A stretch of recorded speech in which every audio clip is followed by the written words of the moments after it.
Dans l'Antiquité, sur l'île de Chypre, environ 3 siècles avant Jésus-Christ, vivait un riche marchand nommé Zénon. Son empire commercial prospérait, jusqu'au jour où un orage déchaîné engloutit son navire et toute sa cargaison. En un instant, toute une vie de dur labeur disparut sous les vagues impitoyables. Imaginez-vous à sa place. Que feriez-vous face à un tel désastre? Céderiez-vous à la colère, à la tristesse ou au sentiment d'injustice envers la vie elle-même? Pour Zénon, la réponse fut différente. Ce jour fatidique marqua non pas la fin, mais un nouveau départ. Ce marchand ruiné allait devenir l'un des plus grands philosophes de l'histoire, le fondateur du stoïcisme. Le stoïcisme n'est pas qu'une philosophie ancienne, c'est un art de vivre intemporel. Zénon comprit une vérité fondamentale.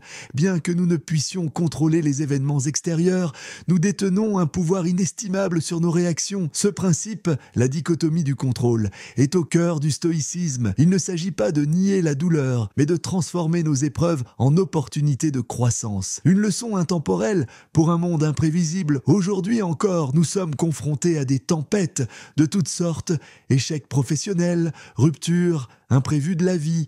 Et si nous pouvions apprendre à naviguer à travers ces tourments avec calme et sagesse? Les stoïciens enseignaient que chaque difficulté contient en elle-même une leçon. Prenons un exemple concret. Imaginez être trempé par une averse soudaine. La pluie, nous le savons, est inévitable. Nous pouvons nous plaindre ou accepter et avancer. C'est ici que le stoïcisme brille. Il nous apprend à anticiper les aléas de la vie, à nous préparer mentalement au pire scénario, non pas pour sombrer dans le pessimisme, mais pour embrasser la réalité avec sérénité. Un entraînement pour l'esprit, l'inconfort volontaire, dormir à même le sol, prendre des douches glacées, manger sobrement pendant plusieurs jours. Ces pratiques stoïciennes, appelées inconfort volontaire, nous rappellent une chose essentielle. Nous n'avons besoin de bien moins que nous le pensons pour être heureux. Dans un monde obsédé par les possessions et les apparences, le stoïcisme nous invite à recentrer notre bonheur sur ce qui importe vraiment. Notre caractère,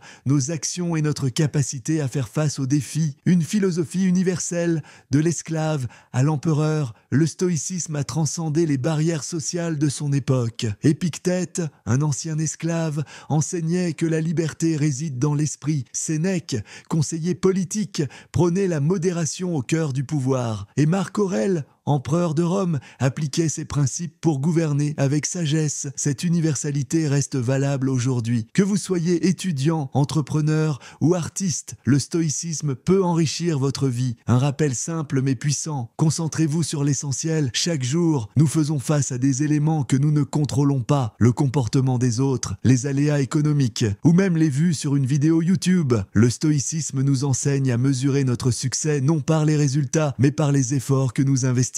Zénon nous a laissé un héritage clair. Faites confiance au processus. Lorsque vous travaillez avec diligence, même si le monde extérieur ne reconnaît pas immédiatement vos efforts, vous pouvez trouver satisfaction dans le chemin parcouru. Les 4 vertus stoïciennes, des piliers intemporels, sagesse, reconnaître ce qui est sous votre contrôle, courage, persister face aux défis, tempérance, trouver l'équilibre et éviter les excès, justice, traiter les autres avec respect et équité. Ces vertus ont guidé des figures emblématiques comme Nelson Mandela qui, malgré 27 ans d'emprisonnement, prôna la réconciliation au lieu de la vengeance. Le stoïcisme n'est pas une théorie lointaine, c'est un guide pratique pour vivre mieux. En intégrant ces principes dans votre quotidien, vous pouvez affronter les tempêtes de la vie avec calme, clarté et résilience. Rappelez-vous, ce n'est pas la durée ou la richesse de notre existence qui compte, mais la manière dont nous vivons, ici et maintenant. Soyez comme Zénon, transformez vos échecs en fondations solides